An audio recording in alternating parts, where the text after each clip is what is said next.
गांव के कोने में एक विशाल कटहल का पेड़ था। इस पेड़ के नीचे एक सुंदर सा घर बना था जिसे सब पक्षी कटहल का घर कहते थे। इस घर में टुनटुनी चिड़िया अपने परिवार के साथ रहती थी। टुनटुनी खुश मिजाज और चुलबुली चिड़िया थी। उसकी आवाज सुनकर सभी जानवरों पक्षियों का दिल बहुत खुश हो जाता था। टुनटुनी का एक सपना था कि वो अपने घर के आसपास एक सुंदर बगीचा बनाए। वो हर दिन सुबह उठकर अपने दोस्तों के साथ मिलकर बगीचे की देखभाल करती थी। उसके दोस्तों में तोता, कबूतर, चिड़िया, चिड़ा शामिल थे। सभी मिलकर बगीचे में सुंदर फूल और रंग बिरंगे पौधे लगाते थे। एक दिन गांव में एक नया कौवा आया। उसका नाम कालू कौवा था। कालू कौवा बहुत चालाक और दुष्ट था। उसे दूसरों की खुशियों से जलन थी। उसने देखा कि टुनटुनी और उसके दोस्त खुशी खुशी बगीचे में काम कर रहे हैं, तो उसने सोचा, क्यों ना मैं इनका मजाक बनाऊं और इनके बगीचे को बर्बाद कर दूं। कालू कौवे ने टुनटुनी के बगीचे के पास उड़ान भरी और वहाँ बैठकर चिल्लाने लगा, टुनटुनी, अरे और टुनटुनी, तुम्हारा बगीचा बहुत बुरा है। इसमें कोई फूल नहीं है, तुम कुछ नहीं कर सकती। टुनटुनी ने कालू कौवे की बातों पर ध्यान नहीं दिया और मुस्कुराते हुए बोली, हम मेहनत कर रहे हैं कालू कौवे, एक दिन हमारा बगीचा बहुत सुंदर होगा, तुम भी देखोगे और उसकी तारीफ करोगे। लेकिन कालू कौवे ने हार नहीं मानी। उसने अपने दोस्तों के साथ मिलकर टुनटुनी के बगीचे में आना जाना शुरू किया। वो हर दिन वहाँ जाकर बगीचे को नष्ट करने लगा। उसने फूलों को नोच डाला, पौधों को उखाड़ दिया और टुनटुनी को परेशान करने लगा। टुनटुनी उसके दोस्त बहुत परेशान हो गए। तभी सुंदरी कौवी ने कहा, अरे टुनटुनी, हमें कालू कौवे को रोकना होगा, नहीं तो वो हमारी मेहनत पर पानी फेर देगा। हाँ सुंदरी कौवी, तुम सही कह रही हो, हमें उस कालू कौवे को रोकना होगा। इसलिए हमें एक योजना बनानी होगी जिससे हम उस कालू कौवे को हरा सके। टुनटुनी और उसके दोस्तों ने मिलकर एक योजना बनाई। उन्होंने तय किया कि वो कालू कौवे को समझाने की कोशिश करेंगे कि उसकी हरकतें गलत है। उन्होंने सोचा कि अगर वो समझ जाए तो शायद वो अपने बुरे कामों से बाज आ जाएगा। एक दिन टुनटुनी उसके दोस्त कालू कौवे के पास गई। तभी टुनटुनी चिड़िया ने कालू कौवे से कहा, कालू कौवे, क्या तुम जानते हो कि तुम क्या कर रहे हो? तुम हमारे बगीचे को बर्बाद कर रहे हो। इससे हमें बहुत दुख हो रहा है। कालू कौवे ने हंसते हुए कहा, मुझे परवाह नहीं है, मुझे तो बस मजा आता है तुम सबको परेशान करके। इससे टुनटुनी उसके दोस्त बहुत निराश हो गई। उन्होंने तय किया कि अब उन्हें कुछ और करना होगा। उन्होंने सोचा कि अगर कालू कौवे को सबक सिखाने कोई तरीका निकाला जाए तो वो अपनी हरकतों से बाज आ सकता है। तभी टुनटुनी ने कहा, सुनो साथियों, हम सब एक साथ मिलकर जाल बुनेंगे और जब कालू कौवा आएगा तो उसे हम उस जाल में पकड़ लेंगे।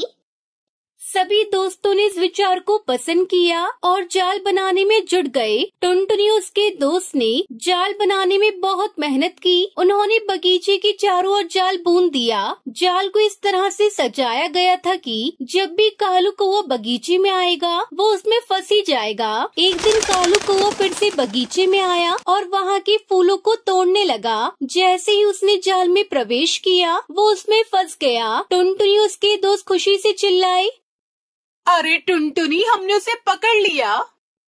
कालू कौवे ने देखा कि वो जाल में फंस गया है, तो उसने टुनटुनी से कहा, कृपया करके मुझे छोड़ दो, मैं अब कभी तुम्हें परेशान नहीं करूँगा। अगर तुम सच में ऐसा सोचते हो तो मैं तुम्हें छोड़ सकती हूँ, लेकिन पहले तुम्हें वादा करना होगा कि तुम हमारे बगीचे को नुकसान नहीं पहुँचाओगे। कालू कौवे ने वादा किया और टुनटुनी ने उसे जाल से आजाद कर दिया। फिर कालू कौवे ने अपनी गलतियों का एहसास किया। उसने टुनटुनी उसके दोस्तों से माफी मांगी। टुनटुनी चिड़िया ने उसे माफ कर दिया। उससे कहा, कालू, हम सब एक साथ रहेंगे तो हम हमेशा खुश रहेंगे। कालू कौवे ने टुनटुनी के बगीचे की मदद करने का फैसला किया। उसने अपने साथी पक्षियों को बुलाया और सभी ने मिलकर बगीचे को फिर से सजाने में मदद की। कुछ ही दिनों में टुनटुनी का बगीचा फिर से खिल उठा। वहाँ सुंदर फूल, हरे पौधे, रंग बिरंगी तितलियाँ उड़ने लगी। अब कालू कौवा भी टुनटुनी और उसके दोस्तों के साथ खुशी खुशी बगीचे में काम करने लगा। गाँव के सभी जानवर और पक्षी अब टुनटुनी के कटहल के घर को देखकर खुश होते थे। उन्होंने एक दूसरे से कहा, देखो, टुनटुनी चिड़िया ने सभी को एक साथ लाकर कितना सुंदर काम किया है। ये कटहल का घर कितना अच्छा है। टुनटुनी और कालू कौवे की दोस्ती ने सिखाया कि एकता में ताकत होती है। जब सभी मिलकर एक साथ काम करते हैं तो किसी भी मुश्किल को आसानी से पार किया जा सकता है। अब टुनटुनी और कालू कौवा मिलकर अपने बगीचे की देखभाल करते थे और सभी पक्षियों के लिए उन्होंने कटहल का घर भी बनाया, जिसमें वो सब पक्षी आराम से रहने लगे। इस प्रकार टुनटुनी चिड़िया ने न केवल अपने घर को सुंदर बनाया, बल्कि कालू कौवे को भी एक नई राह दिखाई। गाँव के सभी पक्षी अब एक दूसरे के साथ मिलकर खुशी खुशी कटहल के घर में रहने लगे। टुनटुनी चिड़िया और कालू कौवे की कहानी सिखाती है कि कभी कभी दुश्मन भी दोस्त बन सकते हैं, अगर हम समझदारी और प्यार से काम ले। और इस तरह टुनटुनी चिड़िया अपने कटहल के घर में खुशी खुशी रहने लगती। नेपाल के जंगल में सर्दी पड़नी शुरू हो चुकी थी। सभी पक्षी सर्दी के लिए भोजन इकट्ठा कर रहे थे, लेकिन टुनटुनी चिड़िया लकड़ी इकट्ठा कर रही थी, क्योंकि वो ठंड आने से पहले अपना लकड़ी का घर बना लेना चाहती थी। एक दिन सुबह जब टुनटुनी चिड़िया सोकर उठी तो उसने देखा बाहर बर्फ पड़ रही है। कितनी ठंड बढ़ गई है। मैंने तो भोजन इकट्ठा किया ही नहीं, अब मैं क्या खाऊंगी। चलो आज का दिन मैं किसी तरह भूखी रहकर गुजार लेती हूँ। कल से मैं भोजन इकट्ठा करने जाऊंगी। लेकिन अगले दिन भी बर्फ पड़ना कम नहीं हुआ। कई दिनों तक लगातार बर्फ गिरती रही। जंगल में दूसरे पक्षी आराम से अपने घरों में बैठकर भोजन खा रहे थे, पर टुनटुनी चिड़िया भूख से बेहाल थी। अब मैं क्या करूं? ठंड तो बढ़ती ही जा रही है, पेट में भी चूहे दौड़ रहे हैं। अब मुझे बिल्कुल भी समझ में नहीं आ रहा मैं खाने का इंतजाम कहां से करूं। टुनटुनी चिड़िया कालू कौवे के घर जाती है और उसका दरवाजा खटखटाती है। कालू भैया, अरे ओ कालू भैया, दरवाजा खोलो। है ऊपर वाले, इतनी ठंड में ये चिड़िया मेरे घर पर क्या करने आई है? क्या है टुनटुनी, जल्दी बोलो। देख रही हो कितनी ठंड पड़ रही है, क्या काम है मुझसे? कालू भैया, मुझे बहुत जोरों से भूख लगी है। कई दिनों से मैं भूखी हूँ, मुझे कुछ भोजन दे दीजिए। मेरे पेट में जोरों से चूहे कूद रहे हैं, जल्दी से मुझे कुछ भोजन दे दीजिए। कालू भैया, आपने तो बहुत सारा भोजन इकट्ठा किया है ना? अच्छा, तो तेरी नजर मेरे जमा किए हुए भोजन पर है। तुझे भोजन चाहिए? जाओ भागो यहाँ से और जाकर अपनी सूखी लकड़ियाँ खाओ। तुमने तो पूरा महीना लकड़ी जमा करने में निकाल दिया। अब सर्दी का मौसम आया तो मेरे भोजन पर नजर गड़ा रही हो, और अगर मैंने तुम्हें अपना भोजन दे दिया तो मैं क्या खाऊंगा? टुनटुनी बेचारी उदास होकर वहाँ से चली जाती है। कालू कौवे से यही उम्मीद थी। फिर टुनटुनी सीधे मिट्टू तोता के घर जाती है। आओ आओ टुनटुनी, घर के अंदर आ जाओ। बाहर बहुत ठंड है, ठंडी हवाएं चल रही हैं। ऐसे ठंड में तुम घर से बाहर क्यों निकली हो टुनटुनी, मुझे बताओ। मुझे थोड़ा भोजन दे दो, बहुत जोरों से भूख लगी है।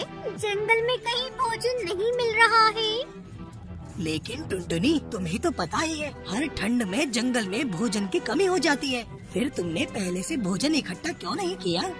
क्या बताऊं मिट्टू भैया, लकड़ियों को इकट्ठा करने के चक्कर में मैं भोजन इकट्ठा करना भूल गई। कोई बात नहीं टुनटुनी, मेरे पास बहुत सारा अनाज है। ये अनाज की एक बोरी आप अपने साथ ले जाएं, और भोजन की जरूरत पड़े तो दोबारा आ जाना। और अगली बार लकड़ियों के साथ साथ अनाज भी इकट्ठा करना मत भूलना। आपका बहुत बहुत धन्यवाद मिट्टू भैया, अब मैं चलती हूँ। टुनटुनी चिड़िया ने आज कई दिनों के बाद पेट भरकर अनाज खाया था। अनाज खाकर उसे नींद आने लगी। वो आराम से अपने लकड़ी के घर में सो गई। उसी रात जंगल में तेज तूफान आ गया। सभी पक्षियों के घर नीचे गिर गए। अब हम सभी कहाँ जाएंगे इतनी ठंड में? इस तरह खुले में रहे तो बर्फ में अकड़ जाएंगे। क्या करे, कोई कुछ उपाय बताए। मैंने देखा है, टुनटुनी ने अपना लकड़ियों का मजबूत घर बना लिया है। अब वो आराम से अपने लकड़ी के घर में सो रही है। इस भयंकर तूफान में केवल टुनटुनी का लकड़ी का घर ही सलामत बचा है। तभी बुलबुल बोल पड़ती है, तो हम सब चलते हैं टुनटुनी के लकड़ी के घर में रहने के लिए। नहीं नहीं, वो टुनटुनी हमें अपने घर में क्यों रहने देगी? हमने तो उसे भोजन देने से मना कर दिया था जब वो हमारे पास भोजन मांगने आई थी। वो सभी बातें कर ही रही थी कि तभी टुनटुनी चिड़िया वहाँ आ जाती है। कालू भैया, आर्यो मिट्टू भैया, आप लोगों को चिंता करने की कोई जरूरत नहीं। जैसे ही मुझे पता चला कि आप लोगों का घर तूफान में उड़ गया है, मैं आप सबको लेने के लिए आई हूँ। मेरे लकड़ी के घर में बहुत जगह है, आप सब आराम से रह सकते हैं। और मेरा लकड़ी का घर अंदर से बहुत गर्म है, आप लोगों को ठंड में कोई दिक्कत नहीं होगी। आप सब मेरे साथ मेरे घर में चलें। फिर सभी पक्षी टुनटुनी के लकड़ी के घर में आ गए और पूरी ठंड उन्होंने टुनटुनी की लकड़ी के घर में हंसते हंसते गुजारी। मुझे माफ कर दो टुनटुनी चिड़िया, मैंने तुम्हारी मदद नहीं करी। मैं तुम्हारी मदद नहीं कर पाया, मैं बहुत सेल्फिश हो गया था। कोई बात नहीं कालू भाई, हर किसी से कुछ न कुछ गलती हो जाती है। इस तरह सभी पक्षी हंसी खुशी एक साथ रहने लगते हैं।